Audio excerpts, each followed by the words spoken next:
Our next presentation comes from Cyxone and CEO Tara Heitner. Welcome, Tara, and please go ahead. Thank you, Celia. Well, it's good to be back at BioStock, and for those of you who are unfamiliar with Cyxone, we are a company that is really focused on patient quality of life. We're dealing with disorders of the immune system, chronic diseases, as well as acute diseases like COVID-19. Now, for patients with these types of diseases, they can look very healthy on the outside while their immune system is ravaging them from the inside, and it can be a very painful and lonely journey. So at Cyxone, we're focused on developing first-in-class disease-modifying therapies that deliver efficacy, but without compromising the patient's quality of life. We have 3 programs in our pipeline, with Rabeximod being our lead candidate, which is currently in a clinical trial, phase 2 clinical trial for COVID-19. And that's very exciting. It's progressing well with already 10 sites in Eastern Europe recruiting patients. We're also getting prepared for a very exciting phase 2b trial in rheumatoid arthritis, and I'll say more about that later. Then finally, we have ramped up our activities in T20K, getting ready for IND-enabling studies that'll prepare us for a very good entry into the clinic for multiple sclerosis. So first I'll start talking about our program in rheumatoid arthritis. Now, why do we need new drugs for rheumatoid arthritis? For patients who suffer from this disease, it's a progressive, chronic, lifelong disease, and current standard of care is currently unacceptable. Patients are treated typically as a first-line treatment with methotrexate.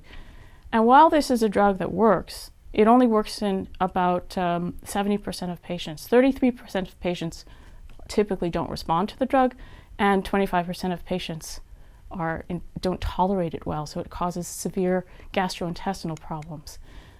Often the disease progresses, and then you have to escalate to very complex treatment regimes. And as the disease progresses, it requires changes of doctors, changes of treatments, as a constant race to keep the disease in remission. What our vision is for Rabeximod is that we can have an early treatment that can replace methotrexate or be on top of methotrexate to lower its dose, and be a simple treatment regime that patients can take for a long time before the need for treatment escalation, perhaps even preventing the need for treatment escalation. Now, why do we think we can do this? Rheumatoid arthritis is a disease where the damage to the joint is caused by a subset of immune cells called infiltrating inflammatory macrophages. These are normally friendly, but in rheumatoid arthritis patients, they become hostile, attacking the joint, destroying the tissue, the cartilage, and the bone. But Rabeximod is a drug which has a unique mode of action, specifically targeting the subset of immune cells, changing them from a hostile to a non-hostile phenotype, protecting the joint from damage, and stopping the progression of the disease. Now, very recently we had some news that we have a very exciting collaboration initiating with a leading rheumatologist called Professor Constantino Pitsalis. And this is also validating our approach and the mode of action of Rabeximod, because he has worked with many RA drugs and believes that Rabeximod, with its unique mode of action, preventing damage to the joint, can have a place in a rather crowded RA field. So we still have plans to start our trial at the end of the year. And this will be in a subset of patients that we will believe have a response to Rabeximod. So we're narrowing the patient population, and we would also take biopsies of patients, so we'll get some insight into what's happening in the joint and how the drug is working. The trial will read out around 2023. So again, this is a very active field, but it's a very big market, many patients. And with our drug, if we are replacing methotrexate or having an alternative, as well as delaying the need for biologicals, we believe we could command a healthy slice of this market. It would be a new market, approximately at peak $5 billion US. Now, if I talk about Rabeximod in COVID-19, we're all quite aware that this pandemic has lasted much longer than we expected. And even with the advent of vaccines, we need to have therapies to treat patients. Indeed, even very recently on May 6th, there's a new EU strategy was revealed where they support the development of vaccines, but also put a large effort into the development of therapeutics. Why are we developing Rabeximod for COVID-19? Well, it's very similar mode of action. These viruses, when they infiltrate the lung, could be COVID-19, but this is also applicable to other viral infections. They cause the macrophage to infiltrate the lung, and in COVID-19 patients, these macrophages become overactivated, releasing cytokines into the lung. And the cytokine storm can lead to sepsis, and this can lead to organ failure and eventually death. Rabeximod, again, because of its unique mode of action, can prevent this overactivation of the macrophage, preventing the release of cytokines and preventing the need for patients to be hospitalized. This is our vision. If the trial is successful, we would consider a fast route to market, an accelerated route to market for Rabeximod in COVID-19, and it is something we're pursuing, but we're also looking at alternative paths forward. The trial, as I mentioned, is in progress, and we expect the readout to be at the end of Q3 as planned. And we're very excited because we've been very diligent in opening up many more sites than originally planned in order to recruit patients in a timely fashion. And this is going along quite nicely. So now, finally, our exciting program in T20K for multiple sclerosis. So as you know, multiple sclerosis is a debilitating disease that attacks the nervous system. The immune system attacks the myelin sheath of axons in these patients. And it can occur suddenly in very young people at a time of their life when they're going to start new careers or families. So it progresses all through life and can end up with people needing to be in a wheelchair. T cells, or immune cells, are the culprit, and these cause demyelination of the axon. It affects about millions of patients, 2.5 million patients globally, and many of these cases are called remitting relapsing multiple sclerosis.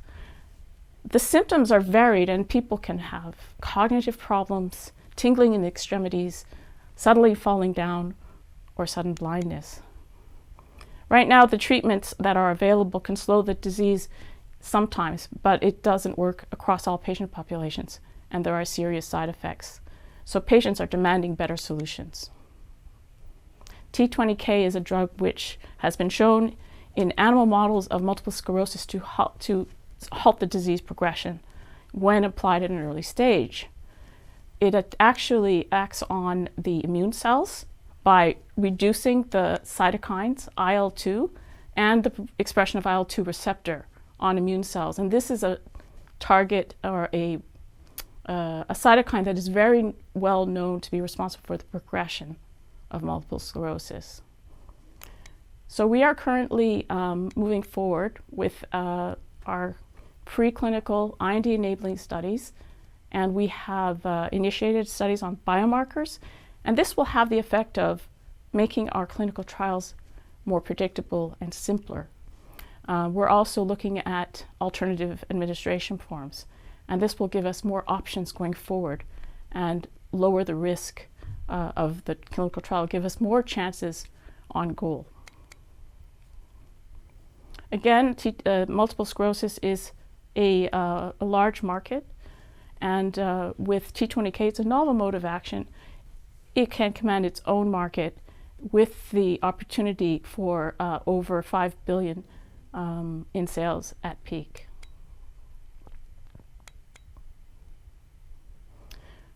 So this is our pipeline we visited, and we have as our business model to partner our programs at proof of concept around phase 2 stage of development with strategic partners who have the capability for later stage development as well as commercialization. And for Rabeximod, we are in the process of reaching out to potential partners. It's going very well. So we have many milestones to look forward to throughout the year. Right now we are in a warrant period, and we are excited to encourage warrant holders to exercise their warrants. We also have the trial, the RA trial preparation ongoing, as well as our collaboration with Professor Pitsalis. As I mentioned, many preclinical studies on and IND-enabling studies for T20K that'll position us for a very strong phase 1 clinical trial. We expect the readout of the COVID trial at the end of Q3. In the fall, we also have in Q4 the Rabeximod patents, which will be public, as well as our T20K patent going public. And we're very much active in getting the company prepared to uplist to the main market in 2022. And finally, in the long run, we see this company with an expanded pipeline with drugs close to market or on the market, and a much larger team with the bandwidth to really push our programs forward. So with that, I'd like to say thank you for your attention and happy to take any questions. Well, that's good, because I have a couple of them for you. Thank you for the presentation. You mentioned here the collaboration with Professor Pitsalis. What will that mean for Rabeximod going forward? Well, first of all, as I mentioned, Professor Pitsalis is an expert world-class rheumatologist with his focus is on biopsy-driven and innovative clinical trials for RA. Believes that in order to develop innovative therapies, we need to do clinical trials more clever and smaller, not so big and expensive. And he thinks that that is the reason why there's not a lot of innovation happening in RA. So it's really great for us as a small company to work together with him. It also validates Rabeximod as a mode of action, that there is indeed a need for this in the RA market as he sees it, having been exposed to working with many RA drugs that are on the market. And finally, the biopsies that we will introduce into our trial design will give us, it will be like a little camera inside the joint that will tell us how our drug is working and validate our mode of action early on. And moving on to your other candidate, you have also announced news regarding T20K. Yes. What are the main differences between the old plan and the new plan for the candidate? Yeah, that's a good question. Well, we originally had a vision for T20K as an oral therapy, and we maintain that vision. We're still going forward with that. However, we're also looking into additional modes of administration, including a sub-Q, and that would be like a simple cartridge similar to what they use for insulin. And by having these two different approaches, it just gives us more opportunities for success. We know that both forms are showing efficacy in animal models, but we don't know in a patient which one will give the greatest effect on their disease, have the greatest safety and convenience. So we want to make sure we can deliver the best thing for the patients. We're also looking at biomarkers, and that's something new. And what the biomarkers will do is allow you to have a indication of whether your drug is working without having to run very long trials where you have to wait to see a sort of biological effect. Because long trials are expensive, and as a small company, you want to be efficient. And so we want to be able to tell if our drug is working in a shorter amount of time so that we can run a more powerful trial. And let's finish on the financial side of things. Yes. You have the subscription period for the TO4, which is ending soon. Yes. What is your message to people who might still be considering to subscribe? Yes, I think it's a good opportunity. I welcome all to exercise their warrants. The warrants that are not exercised will expire without value. So in order to not lose their value, there needs to be active subscription for the shares. And the time for doing this is short. So before May 28th, which is in 2 days. So you should contact your bank for instructions on how to do this, or look at the instructions on our website, cyxone.com. Well, thank you, Tara, so much for coming. Thank you for inviting me.